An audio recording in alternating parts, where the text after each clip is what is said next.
আইসিসির চেয়ারম্যান হচ্ছেন জয় শাহ। বর্তমান মেয়াদ শেষে ইন্টারন্যাশনাল ক্রিকেট কাউন্সিলের আইসিসি চেয়ারম্যানের পদ থেকে সরে দাঁড়াবেন গ্রেগ বার্কলে। পরবর্তী চেয়ারম্যান হতে যাচ্ছেন board of control for cricket in ইন্ডিয়ার বিসিসিআই সেক্রেটারি জয় শাহ। বিশ্বস্ত সূত্রের বরাত দিয়ে এনডিটিভি দিয়ে এ তথ্য নিশ্চিত করেছে। গত মঙ্গলবার ছিল আইসিসির ভার্চুয়াল বোর্ড সভা।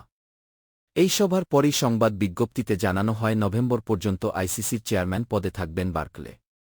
মেয়াদ শেষে নিউজিল্যান্ডের এই ক্রিকেট সংগঠক আইসিসিতে তার দায়িত্বের মেয়াদ বাড়াবেন না কিংবা ফের প্রার্থী হবেন না, যার অর্থ নভেম্বরের পরই বার্কলের কাছ থেকে দায়িত্ব বুঝে নেবেন জয় শাহ। এর আগে এই পদে দায়িত্ব পালনের ইচ্ছে প্রকাশ করেছিলেন তিনি।